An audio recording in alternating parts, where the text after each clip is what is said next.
इय्याक नअबुदु व इय्याक नस्तईन। नबी अलैहिस्सलाम अभी बदर से वापस आए ही थे। बनु गतफ़ान एक कबीला, उनकी एक छोटी सी शाख बनु सुलैम, उन्होंने जब देखा कि अल्लाह के नबी अलैहिस्सलाम और मुसलमानों को बदर में गलबा हासिल हुआ, लिहाजा उन्होंने मदीने पर चढ़ाई की सोचना शुरू कर दी। और फिलफौर अल्लाह के नबी अलैहिस्सलाम चूँकि वो वाक़अतन एक रियासत की बुनियाद रख कर चलाने वाले थे, उस रियासत में इंटेलिजेंस बेस पे ऑपरेशंस करना अज़हद लाजिमी और ज़रूरी था। आस पास की ख़बरों को जमा करना, इकट्ठा करना, उसके मुताबिक फ़ैसला करना, ये प्यारे पैगम्बर अलैहिस्सलाम का शेवा रहा है।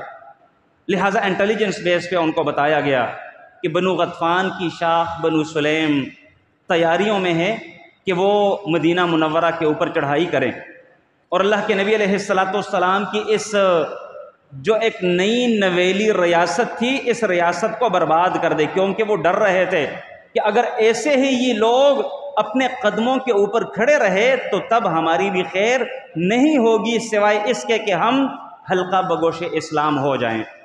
अल्लाह के नबी को पता चला, प्यारे पैगम्बर अलैहिस्सलाम ने अपने साथ 200 शहसवारों को लिया। अभी बदर की लड़ाई को सिर्फ 7 दिन गुजरे हैं और सिर्फ 7 दिन बाद फिर से अल्लाह के नबी अलैहिस्सलाम 200 अपने मुजाहिद साथियों को लेकर बनु गतफ़ान बनु सुलैम की तरफ निकल पड़ते हैं। और अचानक उनके ऊपर जब धावा बोल पड़ता है, उनके ऊपर हमला होता है, उनके वहमो गुमान में भी न था कि अल्लाह के नबी अलैहिस्सलाम इस रियासत के हवाले से इस कदर चौकन्ना है। उन्हें पता भी न था कि अल्लाह के नबी अलैहिस्सलाम जो मदीने की रियासत की बुनियाद रखे हुए हैं, किस कदर वो हसासियत से लबरेज हैं, किस कदर वो इस बात को भांपते हैं कि हमने कैसे कैसे कैसे दुश्मन का मुकाबला करना होगा।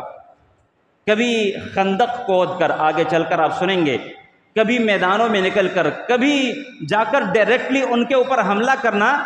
जैसे जैसे हालात होते उन हालात के मुताबिक अल्लाह के नबी अलैहिस्सलाम फैसला करते जाते। जब उनके ऊपर इतना अचानक हमला हुआ, उन्होंने 500 ऊँट छोड़कर राह फरार अपना ली थी और फिर अल्लाह के नबी अलैहिस्सलाम ने उन ऊँटों को माल गनीमत बनाकर उसका 5वां हिस्सा निकाल लिया। खुमुस, जो कि अल्लाह और उसके रसूल, फ़ुक़रा, मसाकीन, उनके लिए ख़ास किया गया है, वो निकाल के बाकी जितने भी ऊँट थे वो मुजाहिदीन में बराबर के तकसीम कर दिए और हर मुजाहिद को 2-2 ऊँट हिस्से में मिले। 500 ऊँट, 5वां हिस्सा 100 निकाल के बैतुल माल के, अल्लाह के नबी के, फ़ुक़रा और मसाकीन के, और बाकी 400 ऊँट 200 लोगों के ऊपर तकसीम करके हर बंदे को 2-2 ऊँट किस्मत में पहुँचे हैं। और ये वो माल गनीमत, वो पाकीज़ा तरीन माल है, वो पाकीज़ा तरीन जिसके बराबर कोई पाक और हलाल माल सिरे से है ही नहीं। अल्लाह ताला ने इसको हलालन तय्यबा कहा है, हलाल भी है और हलाल होने के साथ साथ ये तय्यब और पाकीज़ा भी है।